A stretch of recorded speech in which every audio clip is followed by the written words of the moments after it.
Kembali di Corporate Action, pemirsa, potensi pertumbuhan PT Aneka Tambang sangat besar sejalan dengan prospektifnya bisnis perseroan.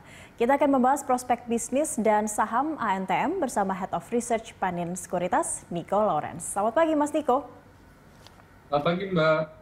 Ya, ini kalau kita berbicara soal Antam, ANTM, kita lihat dari sisi mungkin dari nikelnya begitu ya, yang sekarang sedang juga besar atau ramai dibicarakan. Tapi kalau kita melihat dari strategi bisnis Antam, terutama untuk menggandeng mitra strategis untuk saat ini, kira-kira ini adalah aksi korporasi yang tepat di saat ini atau seperti apa Anda memandangnya? Ya, kalau kita lihat sih sebenarnya ini positif ya, karena kita tahu kan sebenarnya kalau secara diversification dari sisi revenue, Antam itu ada gold dan juga nikel ya. Kalau kita lihat dari sisi kontribusinya, nikel ini baru sekitar 30%. Cuman kontribusi operating profitnya lebih tinggi karena bisnis nikel ini lebih tinggi. Cuman yang patut diketahui bahwa sebenarnya kalau di Indonesia, ini kan yang kayak tren belakangan ini bahwa Indonesia itu lagi gencar-gencarnya melakukan hilirisasi ya. Iya. Jadi lebih moving dari sebelumnya upstream itu sekarang moving ke downstream. Karena kita tahu bahwa produk-produk downstream ini kan lebih memiliki added value atau ibaratnya itu secara profitability dan juga margin itu lebih tinggi dibandingkan proyek-proyek yang sebenarnya upstream. Nah, Ya, betul. jadi ini sebenarnya akan menjadi katalis positif ya kalau buat Antam. Yang pertama dari sisi diversification revenue-nya lebih bagus. Karena kita tahu bahwa Antam kan fokusnya cukup ada dua produk ya, yaitu ferronickel dan juga nickel ore atau biji nikel. Nah, ketika mereka moving ke downstream, nah itu sebenarnya dari sisi diversifikasi revenue pilihannya itu lebih besar lagi. Karena dengan adanya moving dari nickel ore, itu nanti bakal di-convert ke ferronickel atau nickel pig iron, itu bakal meningkatkan juga sebenarnya demand buat dari sisi revenue-nya. Karena kita tahu nih bahwa nickel pig iron ini umumnya kan digunakan buat stainless steel ya.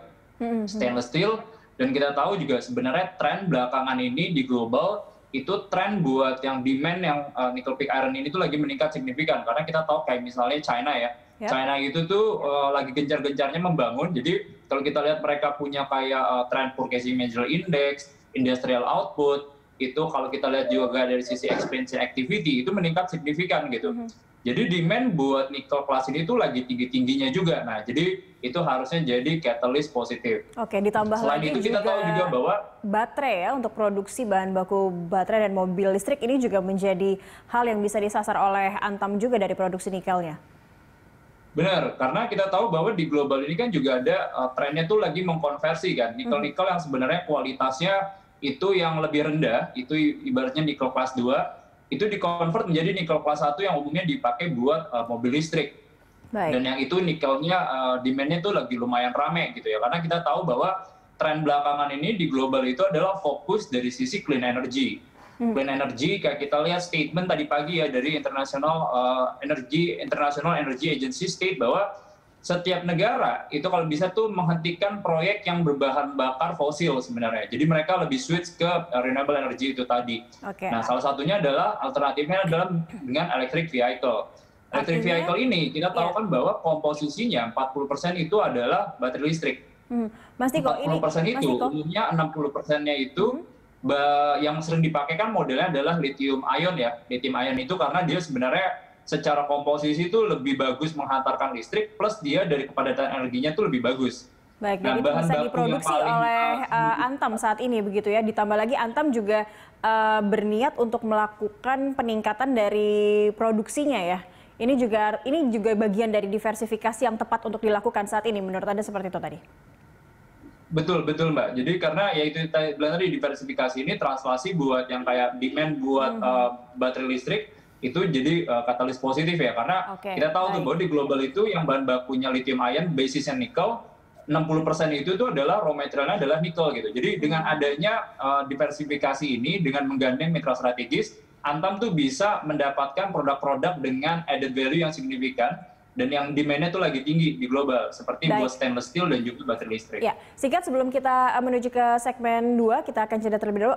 Tapi kalau Anda melihat dengan diversifikasi yang nampaknya tepat sudah dilakukan oleh Antam, valuasi atau akan seperti apa valuasi yang kira-kira bisa ditarget atau bisa diraih oleh perseroan untuk kali ini?